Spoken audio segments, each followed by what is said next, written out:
আমাদের computer science engineering এ একটা algorithm আছে, যেটা আমরা বলি ব্যাক প্রপাগেশন অ্যালগরিদম, অর্থাৎ এফেক্ট থেকে কজে পৌঁছানো।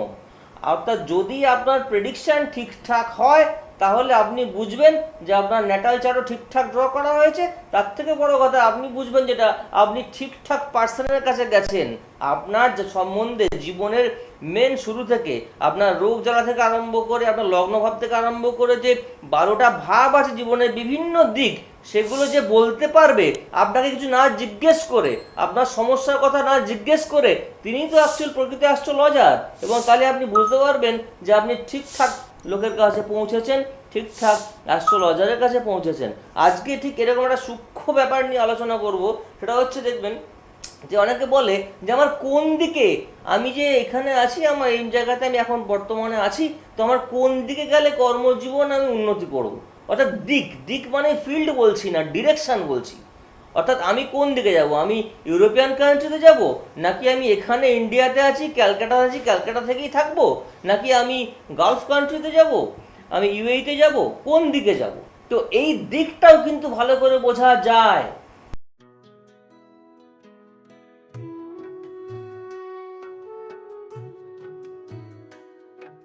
তো যেভাবেই হোক না কেন আমরা দেখতে পছন্দ করি পেছনে একটাই মূল কারণ, যে স্যারের মতো প্রফেসর ডক্টর বাসু, হ্যাঁ, নতুন করে তো পরিচয় করানো নেই, তার ওয়েটা আমরা ভীষণভাবে অ্যাকসেপ্ট করেছি, পছন্দ করেছি। তার কর্মপন্থা তিনি ভীষণভাবে আমাদের উপরে একটা ভীষণ রকমের ছাপ ফেলেছেন।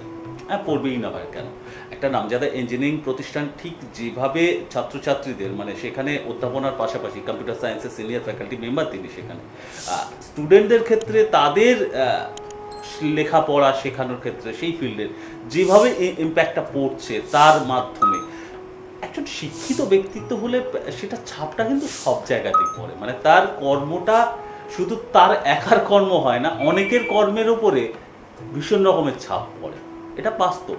তো সেই জায়গায় আমরা চিনতে ভুল করিনি, করবো না। আজকেও এটাও ভুল করব না যে কথায় কথায় কথা বেড়ে যাবে, স্যারের কথাটা কমে যাবে, সেটা একদম ভুল করব না। তো আসুন স্যারের কাছেই সরাসরি যাওয়া যাক সেই বিশেষ বিষয়ে তিনি কি বলছেন, এবং অবশ্যই সেটা লজিক্যালি, অবশ্যই বিজ্ঞানের আলো জ্যোতিষ অনুষ্ঠান বলা হচ্ছে তো এমনি নয়। আসুন সেই প্রিয় মানুষটিকে নিয়ে আমাদের পথ চলা, প্রফেসর ডক্টর বাসু, তারই কাছে যাওয়া যাক।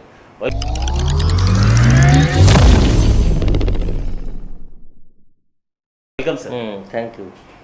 আপনারা এতদিনে জেনে গেছেন নিশ্চয়ই, শুধুমাত্র প্রোগ্রাম করার জন্য আমি প্রোগ্রাম করি না। আমি চেষ্টা করি যে অ্যাস্ট্রোলজির যে বিভিন্ন দিক আছে, অ্যাস্ট্রোলজির মধ্যে কতটা অ্যাস্ট্রোনমি ইনভলভড, সায়েন্সের বিভিন্ন দিক ইনভলভ, সেটা আপনারা এতদিনে জানতে পেরে গেছেন।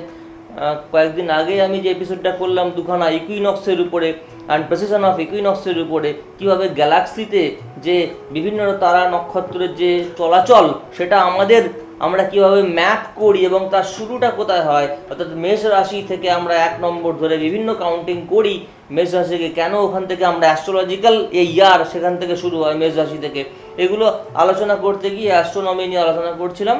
সেখানে কিন্তু স্যার ফিডব্যাকটা ভীষণ রকমের এসেছে, মানে দর্শকরা যে ভীষণভাবে সেটা অ্যাকসেপ্ট করেছেন, অনেকেই তো বলছেন এটা একটা অ্যাসেট, মানে এই এপিসোডগুলো একটা অ্যাসেট হয়ে যাচ্ছে, ভীষণ রকমের তারা খুশি হয়েছেন মানে জানতে পেরে। বেশ করে আমার আরো ভালো লাগছে, লাইক, শুধু ভিউ তো নয়, লাইকের উপর ডিপেন্ড করে একেবারে।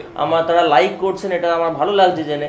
তারা মানে দেখছেন এবং তারা সত্যিকারের অ্যাস্ট্রোলজিকে হয়তো নতুনভাবে চিনতে শিখছেন, কারণ অ্যাস্ট্রোলজির উপরে এই ধরনের প্রোগ্রাম আমার মনে হয় খুব হওয়া দরকার। তাই আমি এগুলো আলোচনা করছি। যেমন আজকের একটি বিষয় খুব খুব স্পেসিফিক বিষয়, এবং এগুলো নিয়ে জেনারেলি চিন্তা ভাবনা অনেকে করেন না। মানে সাধারণভাবে হয় কি, কমন পিপল যেটা হয়, সাধারণ মানুষ আগে চলে যায় উদ্ভ্রান্ত হয়ে, আমার এই সমস্যা আছে, এবং তাকে জিজ্ঞেস করা হয় আপনার কি সমস্যা, তারপর আপনি বলে দেন, সেখান থেকে একটা বিভিন্ন রকম তার উপরে বলা হয়। কিন্তু আমি বারবার বলি যে প্রকৃত অ্যাস্ট্রোলজি জানতে গেলে আপনি বলবেন না যে আপনি কেন এসছেন, কেন গেছেন অ্যাস্ট্রোলজারের কাছে, তাকে বলতে দিন না, তাকে বলতে দিন, এবং যেটা বলবে সেটা লিখে দিতে বলুন। তার টোটাল যে একটা নিশ্চয়ই তার প্রেসক্রিপশানে বলুন বা তার প্যাড বলুন, সেই প্যাডে লিখতে বলুন কী তার আপনার সম্বন্ধে কী লিখছেন সেটা আপনি দেখুন। আপনি আমাদের কম্পিউটার সায়েন্স ইঞ্জিনিয়ারিংয়ে একটা অ্যালগরিদম আছে, যেটা আমরা বলি ব্যাক প্রপাগেশন অ্যালগরিদম, অর্থাৎ এফেক্ট থেকে কজে পৌঁছানো। অর্থাৎ যদি আপনার প্রেডিকশন ঠিকঠাক হয় তাহলে আপনি বুঝবেন যে আপনার ন্যাটাল চার্টও ঠিকঠাক ড্র করা হয়েছে। তার থেকে বড় কথা আপনি বুঝবেন যেটা আপনি ঠিকঠাক পার্সনের কাছে গেছেন।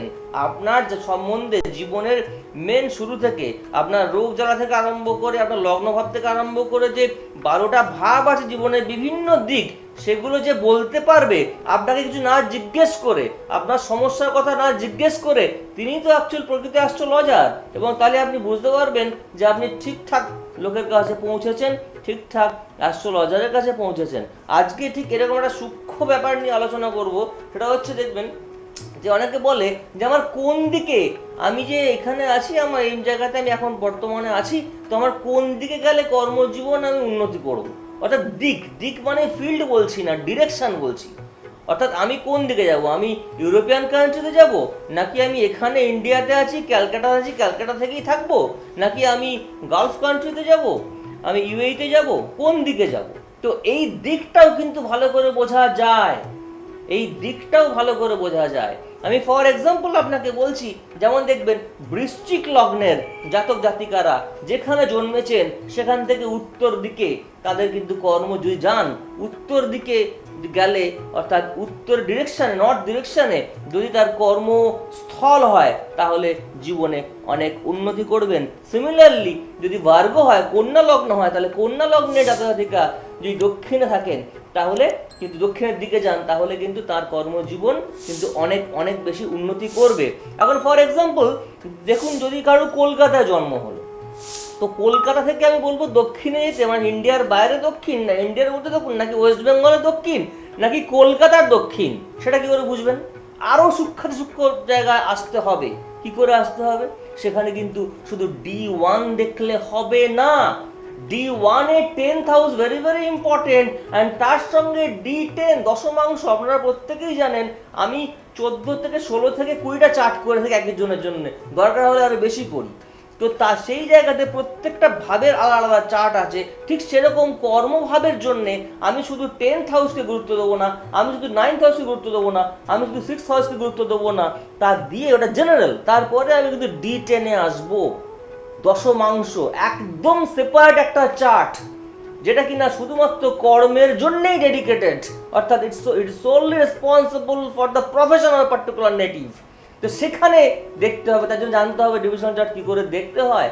আমাকে দেখতে হবে D10 এর লগ্নে কি আছে, কোন গ্রহ আছে, D10 এর লগ্ন কি, D10 এর দশমে কি ভাব আছে, দশমে 10th লর্ড কি, সেই লর্ডের অবস্থান কোথায়, এই সমস্তগুলো দেখে কিন্তু একজনের কর্মের দিক নির্ধারণ করা যায়। তার সঙ্গে আরও আছে ফরচুন পয়েন্ট, যেটা আমি বারবার বলি, এটা latitude of ascendant sun and moon থেকে ক্যালকুলেট করে থাকি। জেনারেলি ধরুন কোনো একজন ব্যক্তি যে দক্ষিণ কলকাতাতে আছে, আমি দেখলাম তার কন্যা লগ্ন এবং দেখলাম ফরচুন পয়েন্ট তার লগ্নেতে রয়েছে ক্যালকুলেট করার পরে, তাহলে সে দক্ষিণ কলকাতায় থেকে কিন্তু তার কর্মজীবনে প্রভূত উন্নতি করতে পারবে।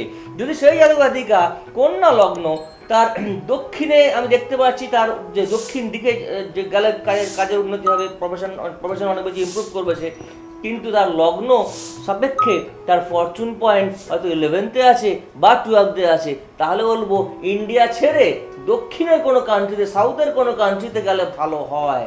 কিন্তু যদি দেখি তাকে সাউথ ইন্ডিয়া কি করে বলবো, যদি দেখলাম যে ফরচুন পয়েন্ট যদি আমার 12th না থাকে, ফরচুন পয়েন্ট যদি 6th থাকে এবং তার কন্যা লগ্ন হয়, তো বাইরে যাবে না, সে যেখানে আছে কলকাতা জন্মালে তাকে বলবো সাউথ ইন্ডিয়াতে, অর্থাৎ ইন্ডিয়ার বাইরে নয়। তার জন্য ডিটেনও দেখতে হয়, তার জন্য ব্রেডক্রাম্ব দেখতে হয়, অর্থাৎ অ্যাটিটিউড টুয়ার্ডস প্রফেশন দেখতে হয়। এই চার্টগুলো দেখে তবে কিন্তু একজনের ডিরেকশন সম্বন্ধে বলা যায়। কর্কট লগ্নের উত্তর দিকে খুব ভালো হবে।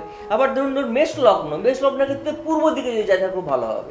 তো এইভাবে বিভিন্ন রকমভাবে ডিরেকশনটাও বোঝা যায়। কারণ যদি আপনি না জানতে পারেন আপনি কোন কান্ট্রিতে বা কোন ডিরেকশনে, যেখানে জন্মেছে সেখান থেকে কোন ডিরেকশনের দিকে গেলে আপনার কর্মজীবনে উন্নতি পাবেন, তাহলে কিন্তু আপনি বুঝতে পারবেন না যে আপনি কিভাবে চেষ্টা করবেন। ধরুন একজনের আছে তার দক্ষিণ ভারতে তার কর্মজীবন উন্নতি, সে ওয়েস্ট বেঙ্গলে বা সে চেষ্টা করছে বিহার উড়িষ্যার দিকে, সে হয়তো ইঞ্জিনিয়ারিং করেছে, বিহার উড়িষ্যার চেষ্টা করছে বা অন্য যে কোনো ফিল্ডে ধরুন, তাহলে হবে না। তাকে সাউথ ইন্ডিয়াতেই কিন্তু তাকে অ্যাপ্লিকেশন করতে হবে, সেইখানকার কোম্পানিগুলোতে তাকে অ্যাপ্লিকেশন করতে হবে, তাহলে দেখা যাবে সে খুব চট করে অনেক সহজে কিন্তু চাকরিটা পেয়ে যাচ্ছে এবং খুব খুব তাড়াতাড়ি খুব ভালো জায়গায় পৌঁছে যাচ্ছে। তাহলে এই টোটাল গাইডেন্সটা একজন এডুকেটেড অ্যাস্ট্রোলজার প্রকৃত অ্যাস্ট্রোলজি দিতে পারে, শুধুমাত্র রেমেডি না। রেমেডি দিয়েই আপনার সব ঠিক হয়ে যাবে যদি এই ধারণা করে থাকেন, তাহলে কিন্তু আপনি মরীচিকার দিকে হাঁটছেন, তা কিন্তু নয়। রেমেডি কি করে, আমাদের যে বাধা বিঘ্নতাগুলো আছে এবং যে জিনিসটা পেতে পারি আমাদের চার্টে আছে, সেই গেনটাকে অপটিমাম করে, বারবার বলি, অর্থাৎ সেটাকে আমাদের পেতে সুবিধা দেয়। তার মানে এই নয় আপনি রেমেডি নিয়ে ভুল আপনি নির্বাচন করলেন ফিল্ড, রেমেডিকে দোষ দিচ্ছেন, রেমেডি নিয়ে আমার তো কিছু হলো না।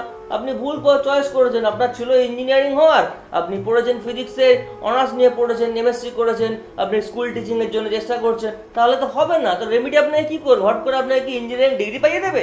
তা তো নয়। তাই অনেক আগে থেকে এসে একজন অ্যাস্ট্রোলজারের কাছে এসে আপনি জানতে পারবেন এবং অপটিমাম রেমেডি, যেটা কিনা সারা জীবন কনস্ট্যান্ট থাকে, দশা অন্তর্দশায় আপনি রেমেডি চেঞ্জ করবেন না, তাহলে সেই জায়গায় যে বাধা বিঘ্নতাগুলো আছে সেগুলোকে কাটিয়ে দিয়ে আপনাকে একটা অপটিমাম গেন এনে দিতে পারে। তার সঙ্গে কিন্তু প্রচেষ্টা, আপনাকে প্রচেষ্টাও করাবে এই রেমেডি।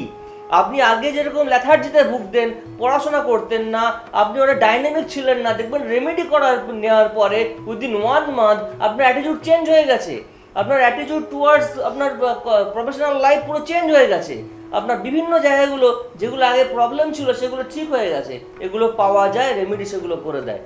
আজকে একদম এই নিয়ে সময় শেষের দিকে মন দিয়ে আমরা শুনছিলাম এবং যাদের জন্য আশা রাখি তাদের ক্ষেত্রে এটা কার্যকরী হবে এবং সেটা আরও বেশি করে কার্যকরী হবে যে অ্যাস্ট্রোলজি কতটা অথেন্টিক এবং সেখানে এই যে কর্মগত দিক নির্ণয়ের জায়গাটা যেটা স্যার মেনশন করলেন ডিটেলসে, সেটা কতটা বিফোর টাইমে জেনে নেওয়া, নিজের সময়টা এফোর্টটাকে নষ্ট করা নাকি যেখানে পসিবিলিটি রয়েছে অ্যাস্ট্রোলজির মাধ্যমে ফুললি জেনে নেওয়ার, সেটা বিফোর টাইমে জেনে নেওয়া। এবং ডেফিনেটলি সেটা একজন এডুকেটেড অ্যাস্ট্রোলজারের হাত ধরতে হবে, যিনি প্রপারলি সমস্ত দিকগুলো দেখে আপনার জন্য একটা কংক্রিট ডিসিশনে আসতে পারবেন, আপনাকে জানাবেন। সেই লোকে যদি মনে করেন স্যার আপনাদের জন্য পারফেক্ট, তাহলে যদিও একটা বলাই বাহুল্য, ইতিমধ্যে অসংখ্য মানুষ সেটা মনে করছেন বলেই স্যারের কাছে পৌঁছে যান। সেটা কখনো অনলাইনে নিচ্ছেন, টেলিফোনিক সেই গাইডলাইনটা নিচ্ছেন, কখনো সরাসরি চেম্বারে এসে নিচ্ছেন, যার জন্য তারা ভিজিট করেন www.profbasu.in স্যারের ওয়েবসাইট। আবার হেল্পলাইন নাম্বারে সেগুলোতেও যোগাযোগ করেন বা কালীঘাটের ফরচুনা চেম্বারে সেখানেও পৌঁছে যান। এই সমস্ত ওয়েগুলো আছে, যদি মনে করেন তাহলে সেই মনে হওয়াটা সার্থক হতে পারে স্যারের কানেক্টিভিটির সাথে। শেষ প্রান্তে একটা ফিডব্যাক দিয়ে আপনারা মতামত জানাতে পারেন। আমি অনুষ্ঠানের বিদায় নেব। আপনার কাছে এটা অনেকে খেদ রাখছে, এত ভালো বলেন, এত ভালো বোঝান, শেখাচ্ছেন না কেন? তারা শিখতে চাইছেন। এই প্রসঙ্গটার উত্তর পরবর্তীতে আমি সংগ্রহ করব, কিন্তু সময় শেষ। অনেকের মনের কথা বলে আজকে বিদায় নিচ্ছি, কারণ সময় আর পারমিট করছে না। ভালো থাকুন, নেক্সট এপিসোডে অবশ্যই দেখা হবে। Thank you.